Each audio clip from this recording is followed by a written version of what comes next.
जळगाव जिल्ह्यात तापमानाचा पारा दिवसेंदिवस वाढत असून सर्वसामान्य जळगावकर नागरिकांचे जनजीवन हे विस्कळीत झाले आहे। जळगावकर नागरिक आपल्या नित्यनेमाचे कामे सकाळच्या सुमारास यावेळी करत असून दुपारी 12 नंतर जळगावची रस्ते हे निर्मनुष्य होत आहे। उन्हापासून बचाव करण्यासाठी जळगावकर नागरिक हे शीतपेयांचा तसेच रुमाल टोपीचा आधार घेताना दिसून येत आहे। दिवसेंदिवस जळगाव शहराचं तापमान हे वाढत असून नागरिक यावेळी थंडगार मठ्ठा पीत असून उन्हापासून बचाव करण्यासाठी दह्यापासून बनवलेल्या मठ्ठ्याचा आधार घेताना दिसून येत आहे।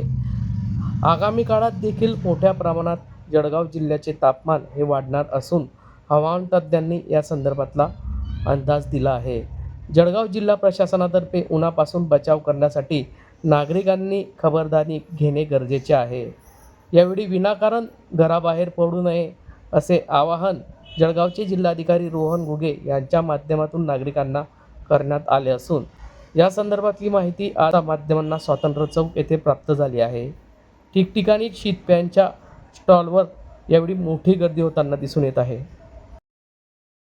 जळगाव जिल्ह्यात तापमानाचा पारा वाढला, नागरिक शीतपेयांचा आधार घेत आहे। आम्ही मठ्ठा पिण्यासाठी लोक सर्व इथे मठ्ठ्यासाठी गर्दी करत आहे। मठ्ठा पिण्यासाठी कसा गुणकारी आहे मठ्ठा आपला? मठ्ठा आयुर्वेदिक ठरलेला आहे। जळगावकर पूर्ण महाराष्ट्रातून लोक कानाकोपऱ्यातून मठ्ठ्याचा स्वाद घेण्यासाठी स्वातंत्र्य चौक मध्ये दिलखुश मठ्ठ्यावरती गर्दी करत आहे। कसा गुणकारी ठरतो? त्याच्यामध्ये पुदिना, मीठ, साखर सेवन मिश्रण करून लोक म्हणताय का बाबा हा मठ्ठा पेल्यानंतर आमची आत्मा गार होऊन जाते आणि परत 10 रुपयामध्ये हा मठ्ठा लोकांना मिळत आहे। तो लोक आवडीने हा मठ्ठा पिण्यासाठी गर्दी करत आहे। सांगा। शेख शकील शेख मुसाली।